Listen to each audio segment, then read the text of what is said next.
Good morning students. आज अपन राजस्थान की मिट्टियों की प्रमुख समस्या इसके बारे में अध्ययन करेंगे। प्रॉब्लम्स ऑफ सॉइल्स इन राजस्थान। राजस्थान की जो प्रमुख मिट्टियों का अध्ययन अपने लास्ट लेक्चर में किया था, फिर वैज्ञानिक वर्गीकरण के बारे में अध्ययन किया था। इसके अलावा इसकी प्रमुख विशेषताएँ या मृदा गठन या मृदा संगठन, इसके बारे में अध्ययन अपने लास्ट लेक्चर में कर रखे हैं। आज राजस्थान की जो प्रमुख मिट्टियाँ उसकी कौन कौन सी समस्या हैं उसके बारे में अध्ययन करेंगे।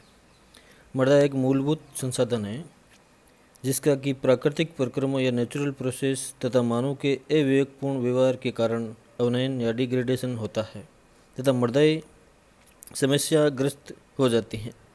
इरोजन, अपरदन, अपक्षालन, लिंचिंग व लवणीयता व क्षारीयता, प्रदूषण व जल भराव, वाटर लॉगिंग आदि मृदा से संबंधित प्रमुख समस्या है।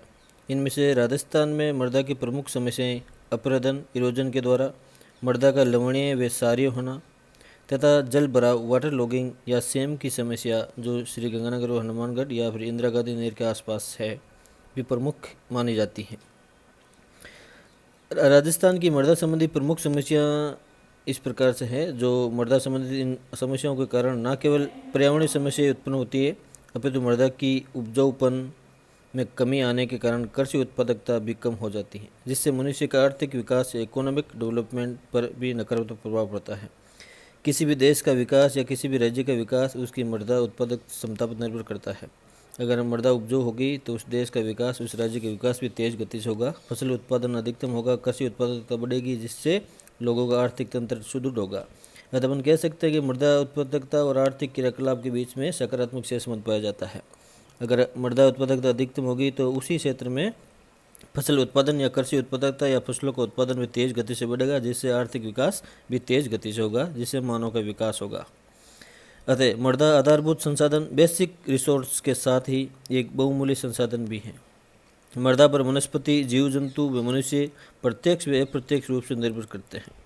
पेड़ पौधे मृदा से पोषक तत्वों तथा जल ग्रहण कर प्रकाश संश्लेषण या फोटोसिंथेसिस की क्रिया द्वारा कार्बनिक खाद्य का निर्माण करते हैं, जिस पर मनुष्य व अन्य जीव जंतु भोजन के लिए प्रत्यक्ष व अप्रत्यक्ष रूप से निर्भर रहते हैं। मृदा एक बेसिक रिसोर्स है जिसके ऊपर प्रत्यक्ष और अप्रत्यक्ष रूप से मनुष्य और पेड़ पौधे या जीव जंतु इस पर निर्भर रहते हैं। मृदा की उत्पादक क्षमता है, इससे ही पेड़ पौधे और वनस्पति और जीव जंतुओं का विकास तेज गति से होता है। जिस प्रकार से पेड़ पौधे मृदा से जाइलम व फ्लोएम के द्वारा प्रकाश संश्लेषण या जल ग्रहण या फोटोसिंथेसिस की क्रिया के द्वारा कार्बनिक पदार्थों का निर्माण करते हैं और अपना वृद्धि और विकास करता है। उन्हीं पेड़ पौधों पर जीव जंतु निर्भर रहते हैं और साथ साथ में मानव भी उसके ऊपर निर्भर रहता है। अतः मानवीय सभ्यता के विकास में भी मिट्टी का आधारभूत योगदान है और आधुनिक आर्थिक विकास के मूल में ही कहीं न कहीं मिट्टी ही है। प्राचीन मानव सभ्यताएं उपजाऊ नदी मैदानों में विकसित हुई, यहीं से नगरीकरण की शुरुआत भी हुई। यहाँ कृषि उत्पादन के लिए उपजाऊ मिट्टी, जल व विस्तृत मैदान को थे, जिससे कृषि उत्पादन में अत्यधिक वृद्धि हुई। इससे मानव जीवन में स्थायित्व, स्टेबिलिटी आई और मनुष्य अन्य कई प्रकार की आर्थिक क्रिया करने में सक्षम हुआ। वे धीरे धीरे वर्तमान उन्नत आर्थिक विकास संभव हो सका। अतः मृदा का मानव जीवन में बहुत महत्व है, इसलिए मनुष्यों को मृदा संरक्षण के लिए प्रयासरत रहना चाहिए और मृदा को हानि पहुँचाने से बचना चाहिए। आपको बताया जो प्राचीन मानव सभ्यताएं थी, जैसे हड़प्पा सभ्यताएं, मोहनजोदड़ो सभ्यताएं, मेसोपोटामिक सभ्यताएं, नील नदी घाटी की सभ्यताएं, इस प्रकार की सारी सभ्यताओं का विकास नदी घाटी या नदी घाटी के मैदानों के आसपास हुआ था। अतः अपन कह सकते हैं कि इन सभ्यताओं के विकास में नदी घाटियों का नदी मैदानों का महत्वपूर्ण योगदान था। उसमें उनको सिंचाई के लिए पानी उपलब्ध हो जाता था, जलोढ़ मिट्टी या समतल मैदानी क्षेत्र प्राप्त हो जाता था जहाँ वो कृषि कर सकते थे। अतः मानव ने नदी मैदानों या नदी घाटियों के आसपास सबसे पहले अपना कृषि कार्य प्रारंभ किया। कृषि कार्य के साथ साथ फिर वो नगरीकरण की शुरुआत हुई। तभी तो कहा जाता है कि नदी घाटियाँ या प्राचीन मानव सभ्यताएं नदी घाटियों के आसपास नगरीकरण की शुरुआत मानी जाती है। तो मानव को अपने आर्थिक विकास की क्रियाओं के साथ साथ में उन्नत आर्थिक क्रियाओं को विकास करने के साथ साथ में मृदा संरक्षण करना भी बहुत ही ज़्यादा जरूरी है, या मृदा को हानि पहुँचाने का बहुत ही कम प्रयास करना चाहिए। अतः कह सकते हैं कि प्राकृतिक बलों के द्वारा मृदा के ऊपरी आवरण टॉप सॉइल का अपने स्थान से हटना मृदा अपरदन या सॉइल इरोजन कहलाता है। मृदा अपरदन को मृदा की रेंगती हुई मृत्यु या क्रीपिंग डेथ ऑफ सॉइल भी कहा जाता है। मृदा अपरदन की क्रिया में मृदा का पृथक्करण, मृदा का परिवहन, मूवमेंट ऑफ सॉइल, मृदा का अन्यत्र निक्षेपण सम्मिलित होता है। बेसिकली जो टॉप सॉइल होती है, मृदा की जो ऊपरी आवरण होती है, उसको बनने में लाखों साल या करोड़ों साल लग जाते हैं। अगर उस टॉप सॉइल में एक स्थान से दूसरे स्थान पर मृदा का अपरदन होता है, जिसके कारण मृदा की रेंगती हुई मृत्यु के नाम से जाना जाता है। मृदा की ऊपरी परत या टॉप सॉइल पोषक तत्वों व जैविक तत्वों जैसे हामूस से युक्त होती है। अपरदन की क्रिया या प्रक्रिया के फलस्वरूप टॉप सॉइल अपनी मूल स्थान से हट जाती हैं, जिससे मृदा के उपजाऊपन फर्टिलिटी में कमी आ जाती है तथा ये अपरदित मृदा अन्यत्र जैसे झीलों व तालाबों आदि में निक्षेपित हो जाती है, या ऐसे झीलों और तालाब में इसका डिपोजिशन हो जाता है, जिससे ये झीलें व तालाब प्रदूषित हो जाती है और गाद की मात्रा बढ़ जाती है तथा इनकी गहराई भी छिछली या स्लो हो जाती है। इस तरफ नदियों के अफवाह तंत्र में भी मिट्टी निक्षेपित होकर अफवाह को बाधित करती है, जिससे बाढ़ग्रस्त या बाढ़ आने की संभावना बढ़ जाती है। अतः मृदा अपरदन या सॉइल इरोजन एक स्वाभाविक प्रक्रिया है, नेचुरल प्रोसेस है। प्रकृति में ये प्रक्रिया सामान्य गति से चलती रहती है, जिसमें मृदा निर्माण की दर रेट ऑफ सॉइल फॉर्मेशन तथा मृदा क्षति की दर रेट ऑफ सॉइल लॉस में संतुलन बना रहता है। परंतु मानव की उन्नत आर्थिक क्रियाकलाप तथा अविवेकपूर्ण व्यवहार के कारण प्रकृति में मनुष्य की बढ़ता हस्तक्षेप से मृदा निर्माण की दर व मृदा क्षति की दर में असंतुलन उत्पन्न हो गया है, जिससे मृदा अपरदन की दर तीव्र हो जाती है, जिससे मृदा की ऊपरी उपजाऊ परत जिसके निर्माण में सैकड़ों वर्ष लगे थे, बहुत कम समय ही में नष्ट हो जाती है। अतः मृदा अपरदन का तीव्र गति से होना एक गंभीर पर्यावरणीय समस्या है। किसी भी क्षेत्र में मृदा अपरदन की दर, वहाँ की जलवायु, बेसिकली भूमि का ढाल स्लोप कैसा है, चट्टानों के प्रकार और उनकी विशेषता क्या है, किस प्रकार की रॉक्स पाई जाती है, वनस्पति आवरण की मात्रा, मिट्टी का गठन, टेक्सचर ऑफ सॉइल तथा उनकी विशेषता, वहाँ के भूमि उपयोग प्रारूप, लैंड यूज पैटर्न आदि से प्रभावित होता है। अतः हम कह सकते हैं कि विभिन्न प्रकार की जो मृदा की समस्याएं हैं, पर्यावरणीय समस्याएं हैं, या मृदा अपरदन की जो दर है, वहाँ की जलवायु, भूमि के ढाल, मिट्टी का गठन, भूमि उपयोग या प्रारूप, वहाँ कार्य करने वाले लोगों की संख्या आदि के आधार पर अपन इसको स्पष्ट कर सकते हैं। पवन तथा जल, विंड और वाटर मृदा अपरदन के दो सबसे अधिक उत्तरदायी कारक माने जाते हैं, एजेंट माने जाते हैं। तीव्र गति से बहती हुई पवनें, वर्षा जल तथा नदियों का प्रवाह मृदा अपरदन के लिए उत्तरदायी हैं। राजस्थान में पवन तथा नदियों का प्रवाह मृदा अपरदन के लिए उत्तरदायी माना गया है। पवन द्वारा मृदा की ऊपरी परत से मृदा कणों व पोषक तत्वों या पदार्थों का अपने स्थान से हटने की क्रिया मृदा का पवन द्वारा अपरदन कहलाता है। मरुस्थलीय क्षेत्रों में जहाँ शुष्क जलवायु, हॉट एंड ड्राई या एरिड क्लाइमेट पाया जाता है, या उच्च तापमान पाया जाता है, लो रेनफॉल पाई जाती है, जिसके कारण रेतीली मृदा या सैंडी सॉइल पाई जाती है, जिससे नमी की कमी होती है।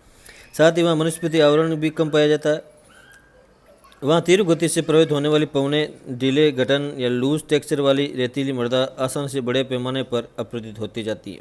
अतः मरुस्थलीय व अर्ध मरुस्थलीय क्षेत्रों में पवन मृदा अपरदन का सबसे महत्वपूर्ण कारक माना गया है। और वर्तमान में वेस्टर्न राजस्थान में एक स्थान से दूसरे स्थान पर बालों का स्तूपों का ट्रांसफर होना या स्थानांतरण होना या परिवहन होना, ये विंड का एक मुख्य कारक माना गया है।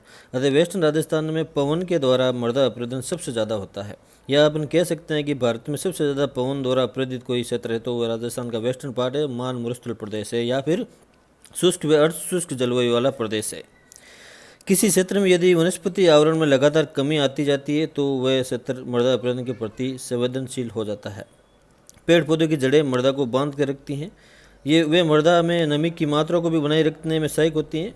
वनस्पति के अभाव में मृदा गठन ढीला लूज हो जाता है, जिससे मृदा सरलता से अपरदित हो जाती है। इसी प्रकार अत्यधिक पशुचारण, ओवरग्रेजिंग के कारण भी जीव जंतु के खुरों या फूस से मृदा की ऊपरी परत ढीली हो जाती है। साथ ही इनके द्वारा नए उगे छोटे छोटे पौधे भी नष्ट हो जाते हैं, जिससे भी मृदा अपरदन की दर, रेट ऑफ सॉइल इरोजन बढ़ जाता है। खनन प्रक्रिया या माइनिंग एक्टिविटीज़ द्वारा भी भूमि की ऊपरी परत की खुदाई, डिगनिंग कर दी जाती है, जिससे मृदा अपरदन आसानी से पवन व जल के द्वारा अपरदित हो जाती है। साथ ही खनन प्रक्रिया द्वारा निकाली प्रदूषक भी मृदा में मिलकर मृदा की गुणवत्ता को खराब कर देते हैं, जिससे मृदा प्रदूषित हो जाती है। राजस्थान में पश्चिमी शुष्क व अर्ध शुष्क जिले पवनों द्वारा मृदा अपरदन की समस्या से अधिक ग्रसित हैं। या वनस्पति आवरण रहित रेतीली व शुष्क मृदा का तीव्र गति से प्रभावित होने वाली पवनों द्वारा तेजी से अपरदन होता है। पश्चिम राजस्थान में भेड़ बकरी पालन का भी प्रमुख क्षेत्र है, जिससे यहाँ पशुओं द्वारा अत्यधिक चराई या और ग्रेजिंग द्वारा मृदा अपरदन की समस्या और भी बढ़ा देते हैं।